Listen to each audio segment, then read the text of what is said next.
I think it's really interesting that a lot of this news is coming after I had made finished building my Lego FIFA World Cup. Right, it's a thing of beauty, and the World Cup is a thing of beauty. But it's not. This isn't just about the world. Let me actually just leave this in the video, because you know it's a very nice trophy. But this whole thing isn't just about the World Cup.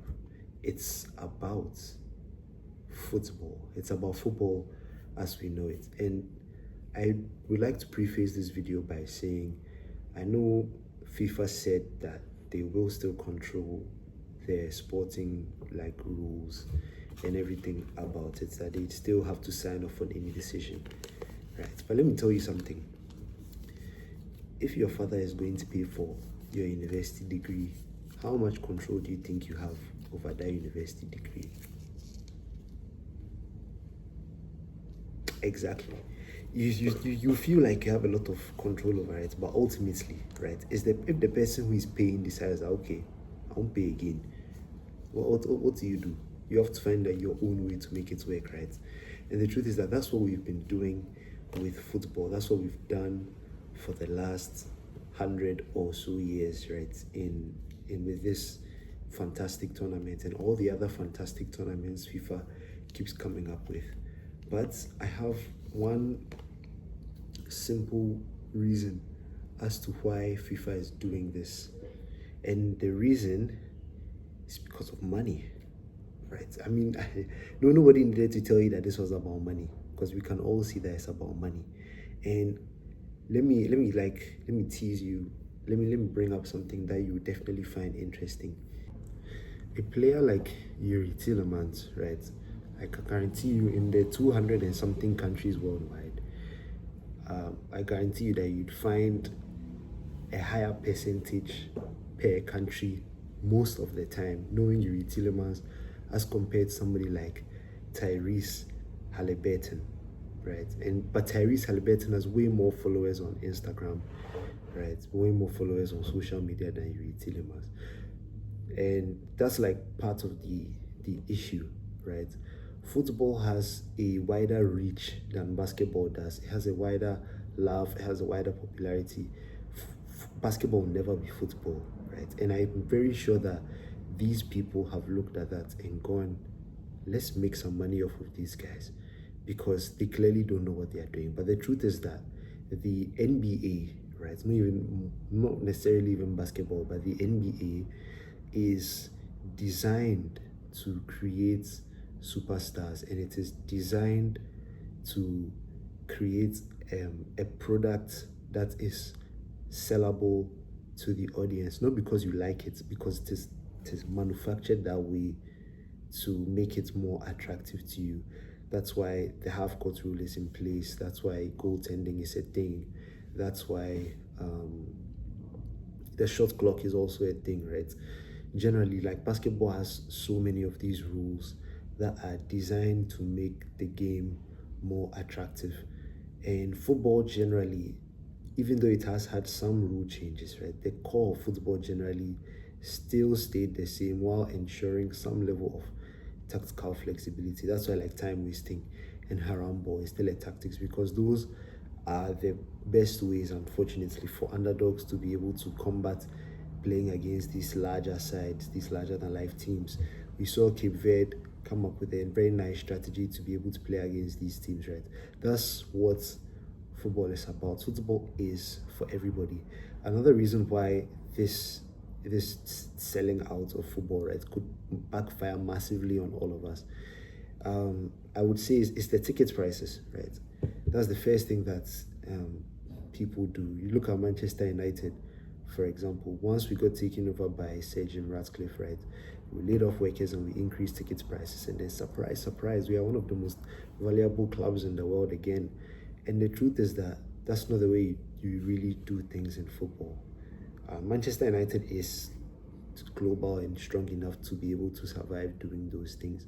But the truth is that when you increase ticket prices, right, you are probably going to increase it continuously, like these people who will run it are likely to. What that will result in is you price football out of itself, right? When you go to games, I remember I went to one game at Old Trafford, and it was, I think, Manchester United versus Arsenal, right? And we lost the game 1-0, but that's not the point. I remember from the stands, all of us were able to hear Ruben Amorim. Forgive the singing. You bring the glory days again. We'll back him at the Stratford end. He'll turn the Reds around. You never hear a song like that in the NBA. I'm really sorry, right? But football has a way of creating this interconnectedness across everybody, right? And it has done that for so many generations because it allows people of various like ethnicities, various backgrounds to afford tickets at a reasonable price to be able to go to these games, to create the atmosphere that has made the game so widely beloved and so like wildly look.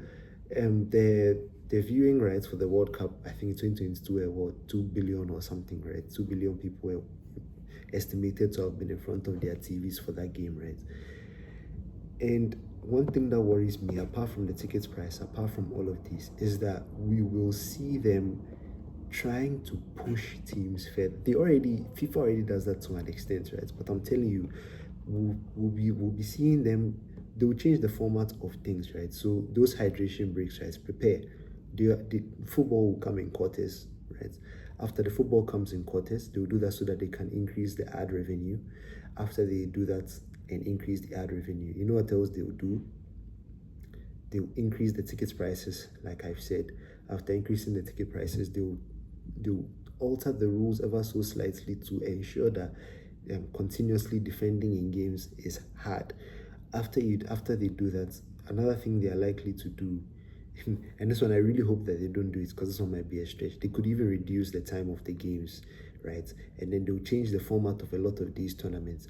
Don't be surprised if at the next World Cup, maybe not the next one, it could actually be the next one, because if this is in place now, they will be able to implement a lot of these changes by 2030. We could have a 2016 World Cup from now on, straight knockouts. And then once you reach the semi-finals and finals, it will be playoffs. Because the most valuable part of the NBA, again, I'm sorry I'm using NBA, but this is the American sports that I know is like very valuable, right? The NBA has, I think if you want to be NBA champion, you play about 110 games a season, right? That's the maximum. If you are so good, you play 98. You play 98 games a season if you are really good at basketball in the NBA. Like, that means if you dominate everybody, if you win every game that you can possibly win, you will play 98 games and walk away with the cup. If you are not as good and you rely on luck, right, a lot of the time and wait until the end, you play 110. That's not even factoring in the I think the NBA Cup, right, or any of those things. That's not factoring play-ins. That's not factoring like a lot of the others.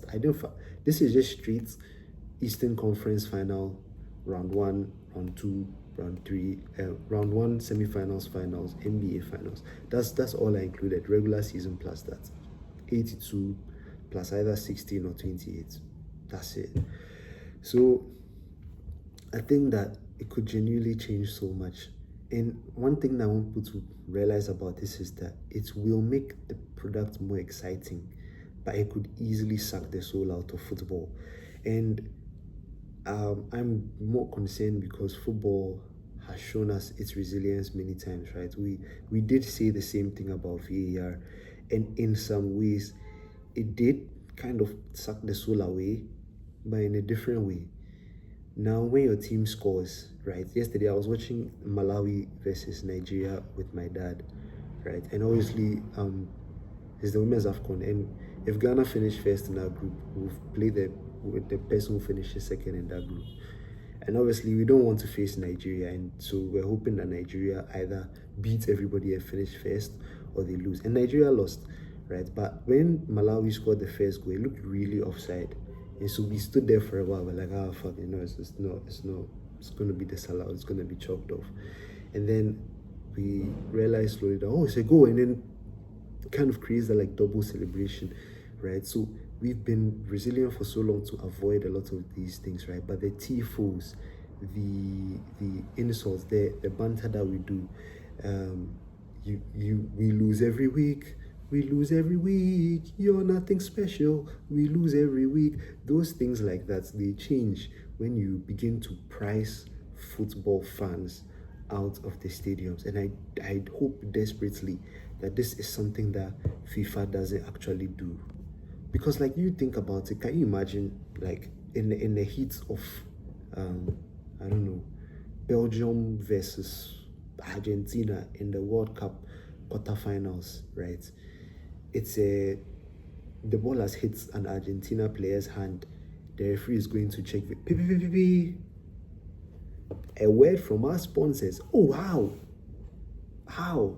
And so like, as your mind is like all over the place because the team that you have probably bet so many millions on, or the team that like you hate desperately is about to go through.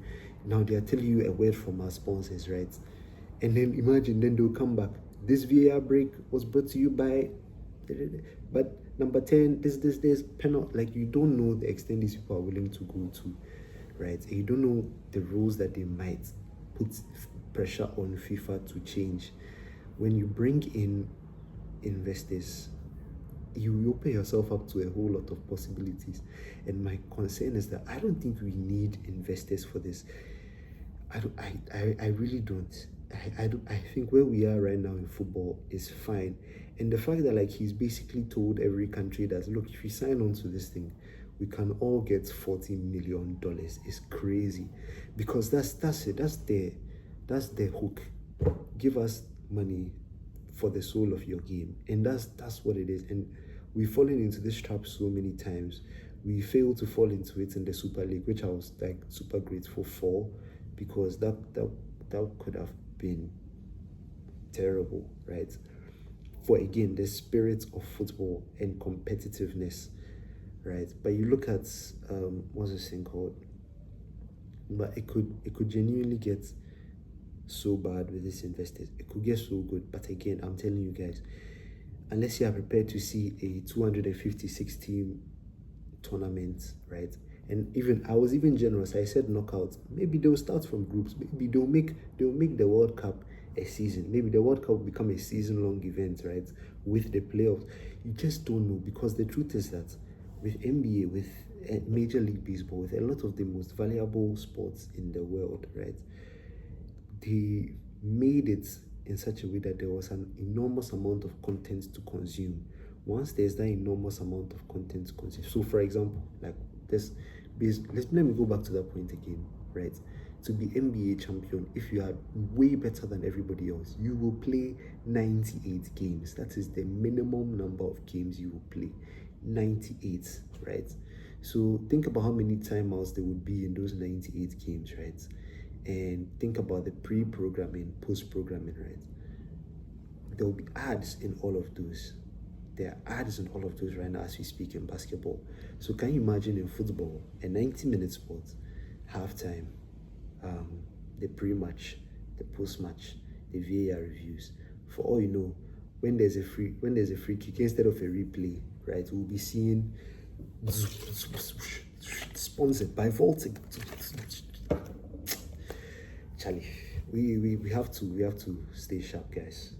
Don't forget to like, share, and subscribe. We need to protect the beautiful game, guys. See you.